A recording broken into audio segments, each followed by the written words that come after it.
You're sitting in a cold conference room. Your hands are shaking.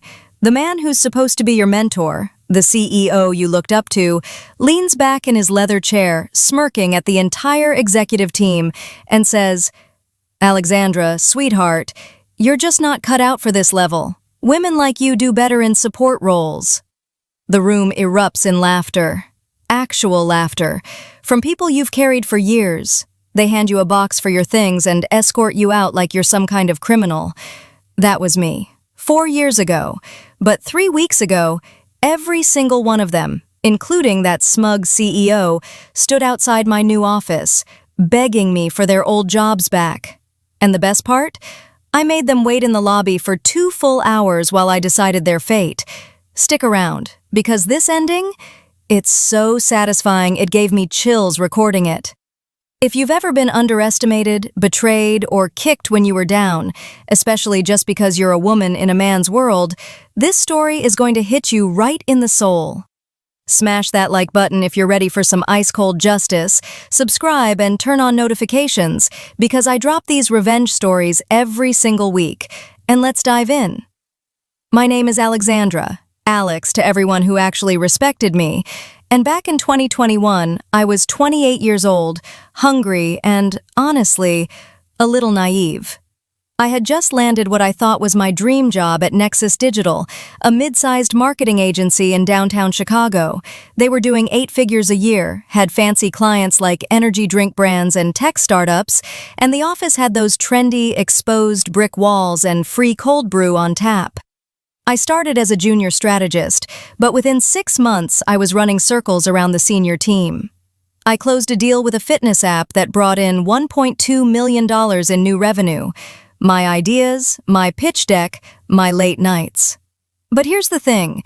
The CEO, Richard Harrington, everyone called him Rich like he was your cool uncle, was old school. Early 50s, golf tan, always in tailored suits that screamed, "I went to Yale and never let anyone forget it." Rich had this inner circle, 5 guys who'd been with him since the company started in his garage. Mark, head of sales, loud, always interrupting women.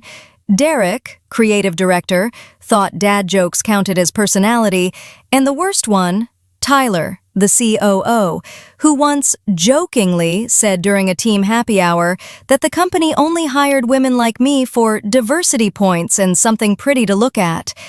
I laughed it off back then. We all did, because that's what you do when you want to keep your job. But inside, it burned. Every time I suggested something bold in a meeting, Rich would chuckle and say, "Let's not get ahead of ourselves, Alexandra." Then he'd give the exact same idea to Mark 30 seconds later and call it brilliant. I was killing myself. 80-hour weeks, no social life, anxiety through the roof. And when review time came, I asked for the promotion I deserved. Senior strategist, a real seat at the table. That's when it happened. Rich called me into the big conference room. The entire leadership team was there. All men, of course. He slid a folder across the table. "Alex, we're letting you go. This just isn't the right fit." I felt my stomach drop into my shoes. My mouth went dry. I could hear my heartbeat in my ears. "But the Apex Fitness deal? That was—" Rich interrupted, smirking at the others. "Sweetheart, one lucky pitch doesn't make you executive material. You're ambitious, I'll give you that. But ambition without seasoning? It just comes off desperate. Especially from someone like you." The room snickered. Tyler actually snorted. I remember standing up, legs trembling, tears stinging my eyes, but I refused to let them fall in front of these vultures. "Is this because I'm a woman?" I asked, voice cracking. Rich leaned back, hands behind his head, grinning like he'd won the lottery. "No, Alex, it's because you're not ready. Maybe try someplace that values enthusiasm over actual results." They all laughed again. Full-bellied, red-faced laughter. Security walked me out while they toasted with champagne in the conference room. I saw it through the glass walls as I carried my stupid cardboard box to the elevator.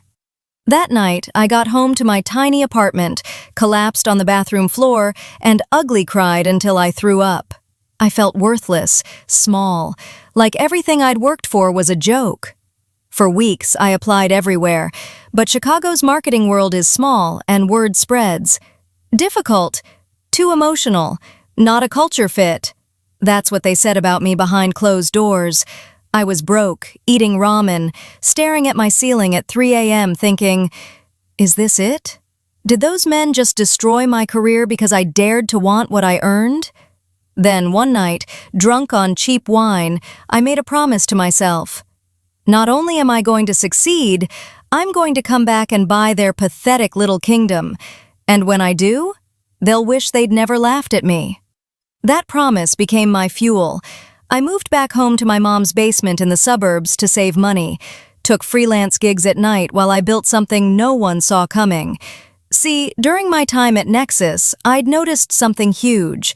Their tech stack was ancient. They were still using outdated tools for campaign tracking, losing clients because competitors were faster, smarter, more data-driven. So I taught myself to code properly. Python, machine learning, AI analytics. Spent 14 hours a day on Udemy, Coursera, building prototypes. First year, $87,000 in revenue. I was sleeping on an air mattress in a co-working space. Second year, $1.4 million. Hired my first employee, a brilliant woman they'd rejected from Nexus for being too outspoken. Third year, we hit 12 million ARR. Investors were throwing money at us. Vogue Business called us the future of marketing. And Nexus? They were bleeding clients. Their old boys club couldn't keep up with AI-driven agencies. Revenue dropped 40%.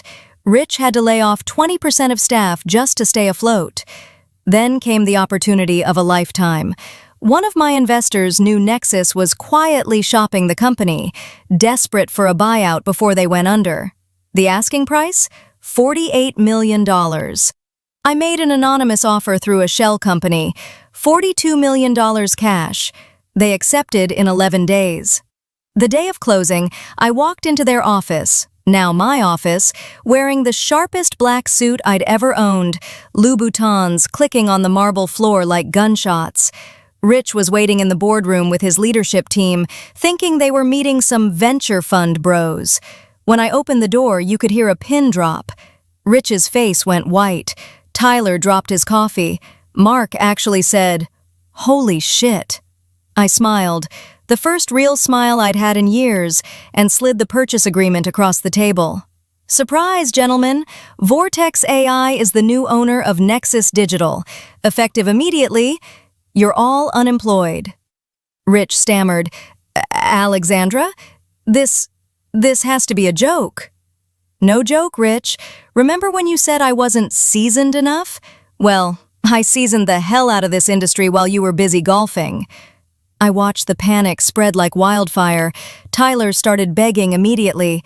Alex, please, I have a mortgage, kids in private school. Mark tried the charm route. We were just pushing you to be better. Tough love. Derek looked like he was going to cry. And Rich? The man who laughed in my face? He stood up, voice shaking, and said the words I'll remember forever. Please, I'll take any role, assistant, intern, whatever you need. Just don't do this. I let the silence hang for a full minute, enjoyed every second. Then I said, 4 years ago, you told me women like me belonged in support roles. So here's my offer.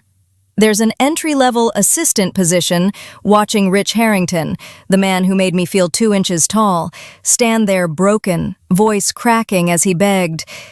It wasn't just satisfying, it was healing. Every tear I cried on that bathroom floor came rushing back as relief, validation, power. I didn't yell, I didn't gloat. I just looked him dead in the eye and said, "You taught me that ambition in a woman is desperate. Thank you. Because that desperation built an empire." Then I turned my back and walked into my new corner office. Sometimes karma doesn't just visit. She moves in, redecorates, and changes the locks. This wasn't about being cruel. It was about justice. About proving that underestimating someone, especially because of their gender, can cost you everything. If this story gave you full-body chills and had you fist-pumping the air, destroy that like button for me. Let's get this to 100,000 likes. Drop a comment right now. Have you ever been fired or humiliated at work? What happened next? I read every single one. And if you live for these revenge stories that hit right in the feels, subscribe and hit the bell. New video drops every Thursday. Thank you so much for watching. I'll see you in the next one.